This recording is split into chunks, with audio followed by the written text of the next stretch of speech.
does this here fit into this estate trunk? And how good is the all-new BMW 5 Series Touring that will also come as the electric i5, but also with all the different powertrains. We're going to find out if this, probably one of the most German cars in the BMW lineup, also performs in this very generation. It's Thomas in 4K, full screen, full length. Let's go. You've seen it. We are starting at the rear because you can already see the design of this new estate generation. These tail lamps here, nice three-dimensional design, go around. And then this is definitely new. So before, I would say the 5 Series Touring looked more estate-alike. Estate we say in UK, wagon in the US, and of course in Germany, Kombi. The famous German Kombi. Yeah, the Germans love their Kombis, and that's why the 5 Series here as the Touring is also a very crucial model, especially for the German market right here. The length with 5 meters and 6 is actually the same, just like the 5 Series sedan in new generation. And here we also have 21-inch wheels from that M Sport design. Yeah, I really love that design. It looks so complex, doesn't it? By the way, standard wheels would be 18-inch for the new 5 Series. Then 19-inch is standard for i5 and the plug-in hybrid models. And then optional 20-inch, 21-inch. These ones in here, the biggest one with 21. M Sport design means here the M badge at the side and also black around the frame. Interesting is that you have a lot of suspension choices. You start with a standard suspension, then you can go for a fixed M suspension, just a stiffer one. Then you get the Adaptive Suspension Professional, that is an adaptive suspension, plus the rear axis steering, where the rear wheels turn in the opposite direction than the front wheels.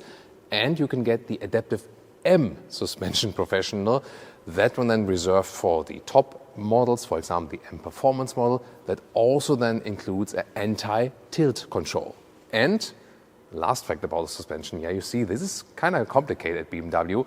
Here the i5 and also the plug-in hybrid models, they get air suspension at the rear axle as standard. And now we have it here in the front. That looks really spectacular. Let me tell you why. First of all, in the M Sport Pack, you have these black contrasts in the lower part.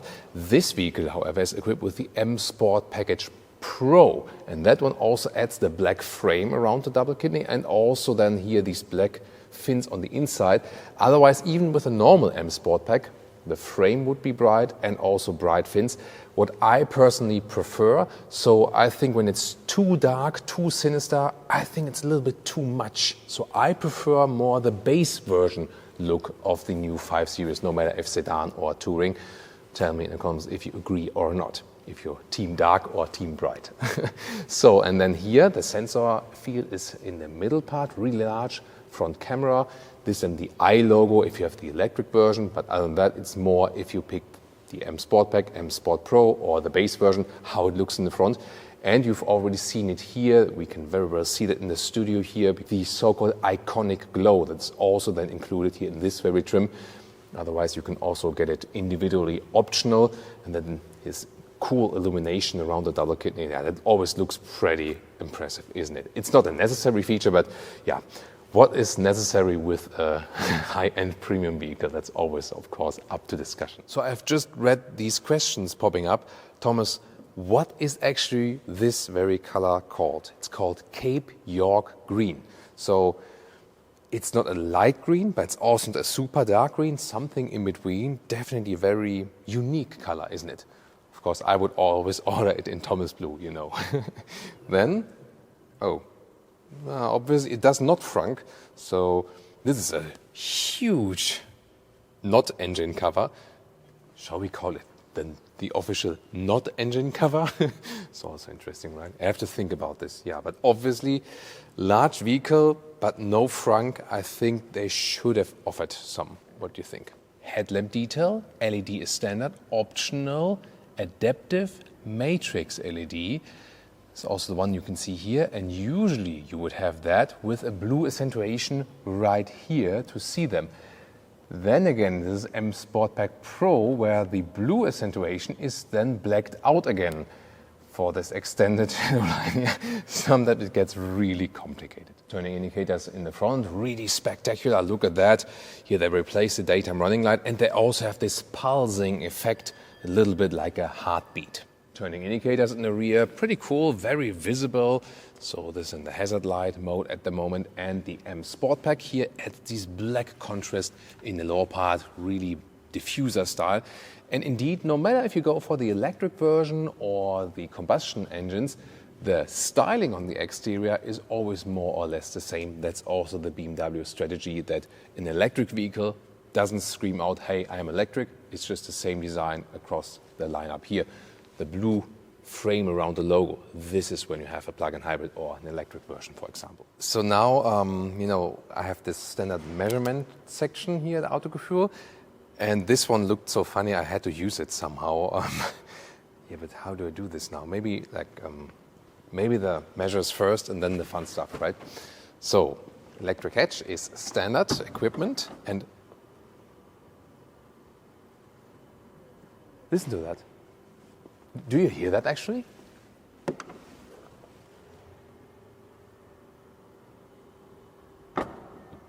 Yeah, the point is you hear nothing. This electric motor to open the rear hatch is so silent, and they have indeed also worked on that. So that's pretty cool, because sometimes we have vehicles like SUVs or estates where you open the electric hatch and it's like, oh, have I activated some Terminator or something? But here, super silent, I love that. And at the same time also, the hatch closing sound, that's also really remarkable. Let's listen to that.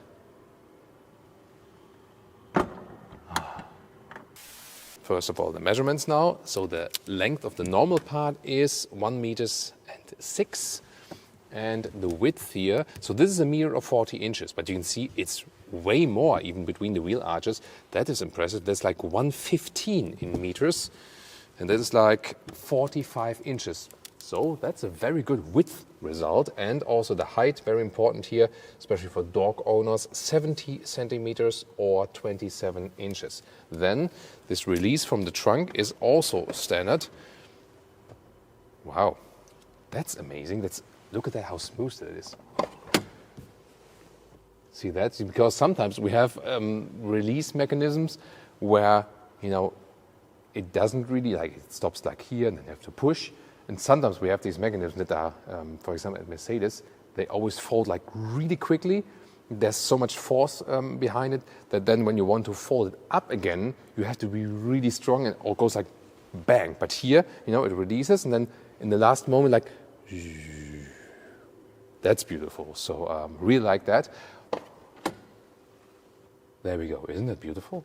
So the total length, of course, is missing. You see, this is a real touring review. It is, for sure. Here, the length to the driver's seat is like 185 meters, 73 inches. Overall, very good measurements.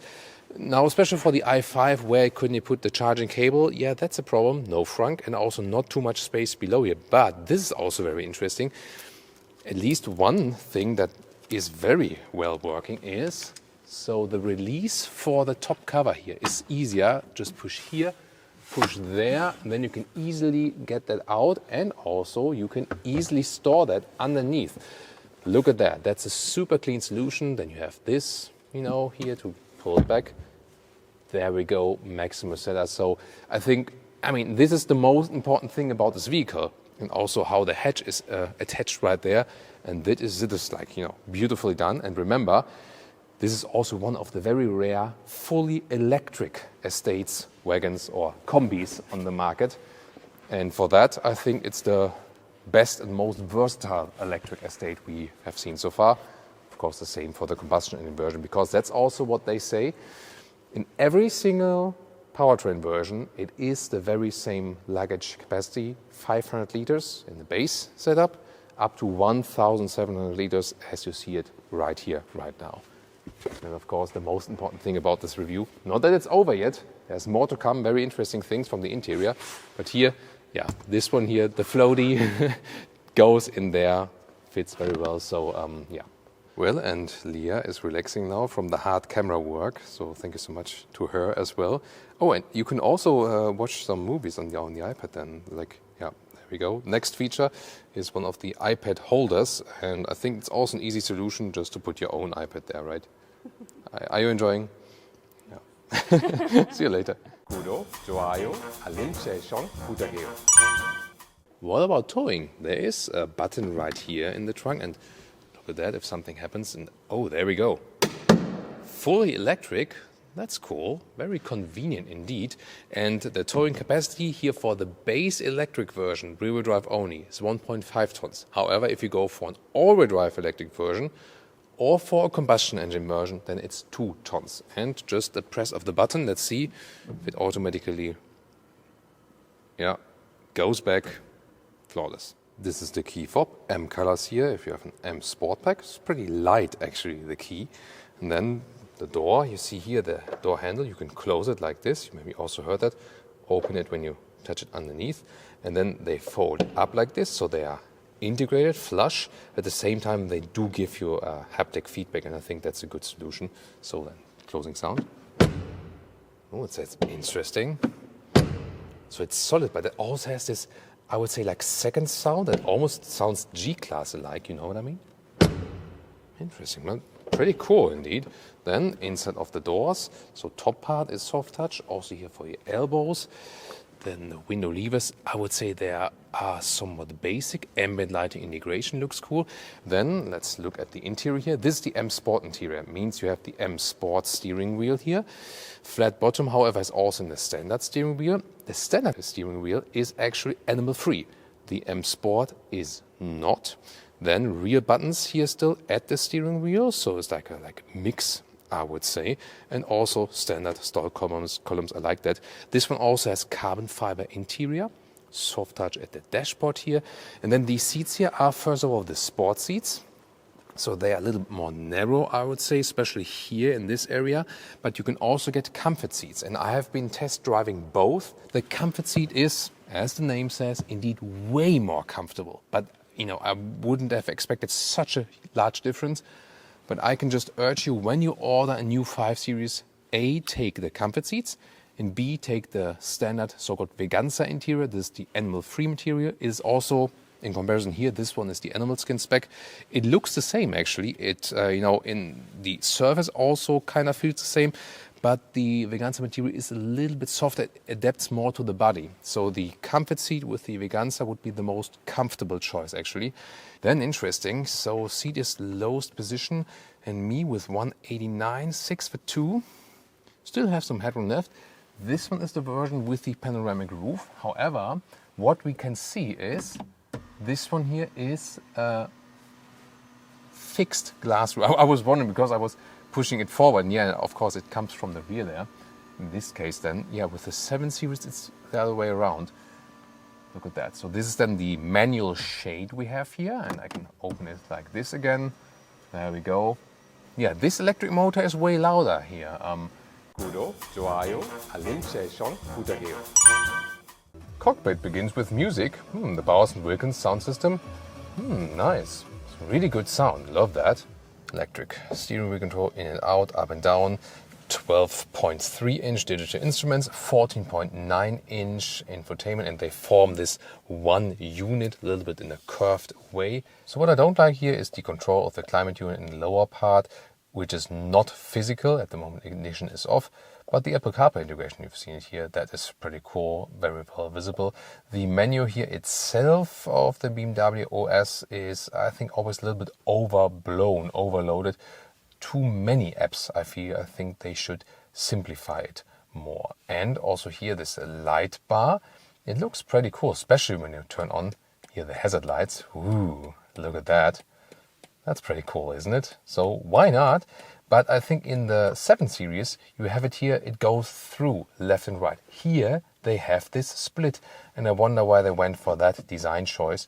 Also, for example, here when you change the driving modes, maybe you heard it also, that the bolsters of the seats, they were adjusting. Here also how the light builds up, that looks pretty amazing. But again, I think it should be here running through, just design-wise. Soft touch here, then again the carbon fiber inside, you can get different styling elements for this one. In the front, inductive charging pad with cooling holes, really important because especially in the 5 Series it just got so hot without that function before.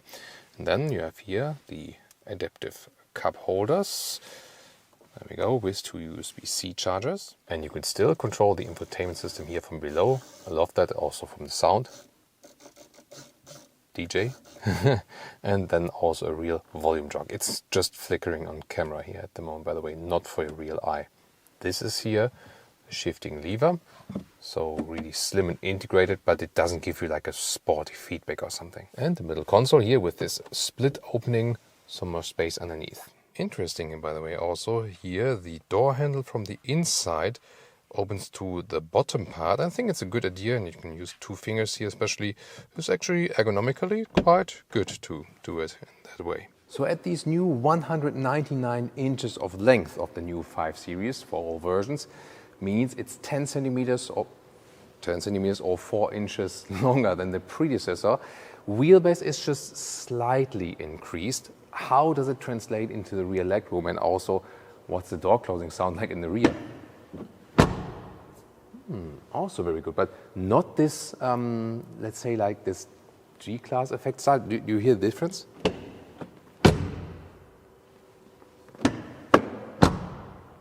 Heard that? This one here is a little bit more low frequency in the door closing sound, but both really good. Then inside of the doors on the top part, soft touch, that's well done.